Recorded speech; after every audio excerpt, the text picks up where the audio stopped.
And now, Josh has given me the who's been naughty and who's been nice list, and I'm going to use it to take some questions. And we're going to start with Carrie Buda, Brown, Politico. There you go, Carrie. Thank you, Mr. President. Start in North Korea, because that seems to be the biggest topic today. What does a proportional response look like to the Sony hack? And did Sony make the right decision in pulling the movie, or does that set a dangerous precedent when faced with this kind of situation? Well, let me address the second question first. Sony's a corporation. It suffered significant damage. There were threats against its employees. I am sympathetic to the concerns that they faced. Having said all that, yes, I think they made a mistake.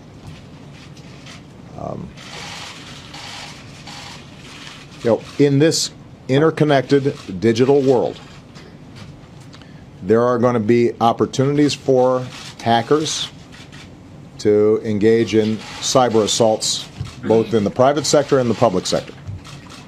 Now, our first order of business is making sure that we do everything to harden sites and prevent those kinds of attacks from taking place. When I came into office, I stood up a cybersecurity interagency team to look at everything that we could do at the government level to prevent these kinds of attacks. We've been coordinating with the private sector, but a lot more needs to be done. We're not even close to where we need to be. And one of the things in the new year that I hope Congress is prepared to work with us on is strong cyber security laws that allow for information sharing across private sector platforms as well as the public sector, so that we are incorporating best practices and preventing these attacks from happening in the first place. But even as we get better, the hackers are going to get better too. Some of them are going to be state actors. Some of them are going to be non-state actors. All of them are going to be sophisticated, and many of them can do some damage. We cannot have a society in which some dictator someplace can start imposing censorship here in the United States.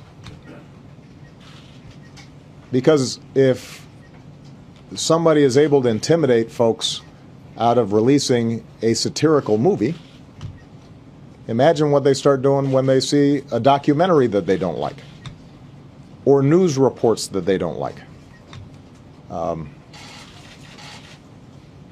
Or even worse, imagine if producers and distributors and others start engaging in self-censorship because they don't want to offend the sensibilities of somebody whose sensibilities probably need to be offended.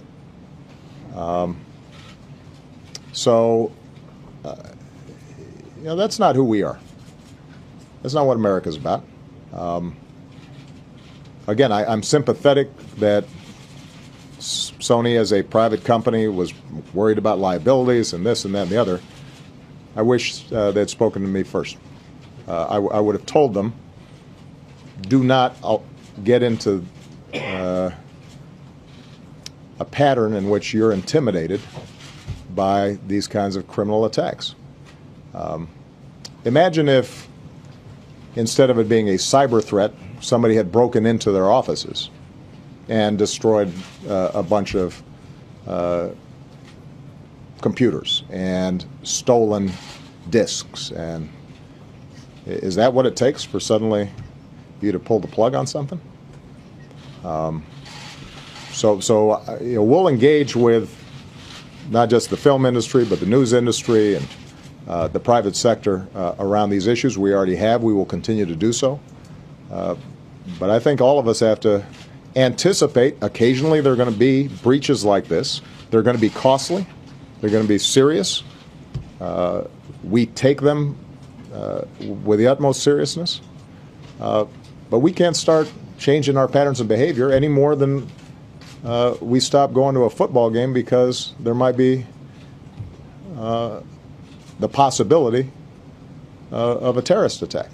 Any more than Boston didn't run its marathon this year because of the possibility that somebody might try to cause harm. So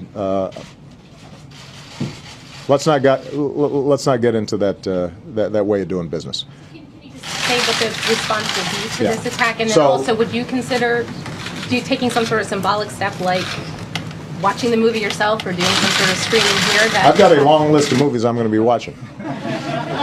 Will this be one? I never release my full movie list. But let's talk of the specifics of what we now know. The FBI announced today that, and we can confirm that North Korea engaged in this attack. I think it says something interesting about North Korea that they decided to have the state mount an all-out assault on a movie studio because of a satirical movie starring Seth Rogen and James Flacco. I love Seth, and I love James. But the notion that was a threat to them, I think, gives you some sense of the kind of regime we're talking about here. They caused a lot of damage, and we will respond. We will respond proportionally, and we'll respond in a place and time and manner that we choose. It's not something that I will announce here today at a press conference. More broadly, though, this points to the need for us to work with the international community to start setting up some very clear rules of the road in terms of how the internet and cyber operates. Right now, it's sort of the Wild West. And part of the problem is you've got weak states that can engage in these kinds of attacks. You've got non-state actors that can do enormous damage. That's part of what makes this issue of cybersecurity so urgent.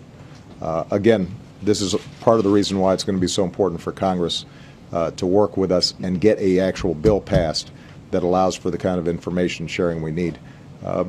Because if we don't put in place the kind of architecture that can prevent these attacks from taking place, this is not just going to be affecting movies. This is going to be affecting our entire economy in ways that are extraordinarily significant. And by the way, I hear you're moving to Europe. Where are you going to be? Brussels. Brussels. Yes. Helping Politico start a new publication. Well, congratulations. I've been covering you since the beginning, so. Well, I think It's been a long road. I think there's no doubt that what Belgium needs is a version of Politico.